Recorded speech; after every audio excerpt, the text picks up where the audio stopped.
Human logic tends to sort existence into strict opposing categories: light and dark, pleasure and pain, good and evil. This constant categorization creates a world defined by friction. We live in a defensive posture, perpetually braced against the bad halves of life, attempting to build walls against suffering and loss. Taken to its logical extreme, this worldview envisions the universe as a battlefield. It assumes two rival powers, a creator of life and a destroyer of it, are locked in a permanent struggle for dominance. Yet, a system containing two supreme competing authorities is a structural impossibility. For a universe to function as a coherent unit, its underlying power must be singular and absolute. This suggests a startling possibility.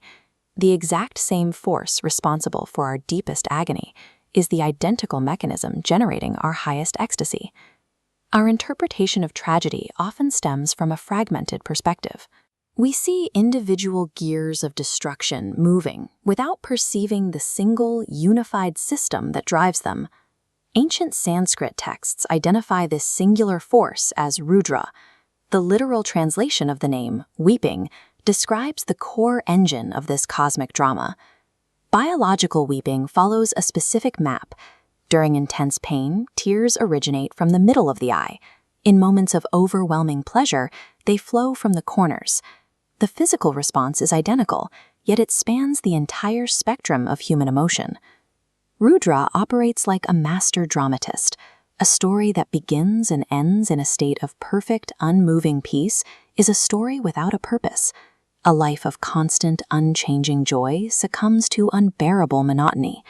Without the contrast of low points, the high points become invisible. The cosmic play requires suspense, sudden drops, and 11th-hour surprises. These are the structural requirements that keep the narrative of existence interesting and vital. The tragedies we experience are the essential tensions of a script designed to keep the creator and the created engaged in a purposeful, ongoing play. To manage this vast drama, the universe employs a system of governance described as the 5 faces of Rudra, a framework for universal administration. The outer nodes govern boundary enforcement. They warn, rebuke, punish, and smash. These destructive functions operate out of mechanical necessity. They are administrative tools designed to maintain equilibrium, ensuring no part of creation drifts into stagnation. Like replacing a worn puppet or torn shirt, these are merely acts of maintenance. Yet at the exact center of this system sits a permanent baseline of grace. This central state is the dominant reality. Outer faces are just temporary tools. Universal destruction and corrective punishment are brief, administrative events, directed by an underlying architecture of absolute, perfect care. If every instance of destruction is an administrative transition, like the puppeteer swapping a puppet, the traditional concept of death loses its finality. It becomes a change of form within an unchanging whole, stripping the word fear of its power. Currently, we bob violently on the surface of existence, pushed up and down by the waves of our own dominant desires. We are at the mercy of the rhythm because we feel separate from the ocean. Pure scholarship cannot solve this instability. Analyzing the chemical composition of the water won't help you swim. Navigating these waves requires a transition from intellectual study to deep internal alignment. Imagine the universe as a constant pouring rain of grace. Our ego acts as an open umbrella, held high to shield us. We remain dry and isolated, wondering why the environment feels so barren.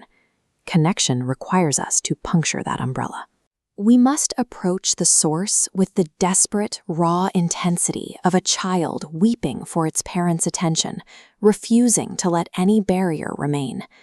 By surrendering the ego and accepting the unity of the system, we stop fighting the script of the drama.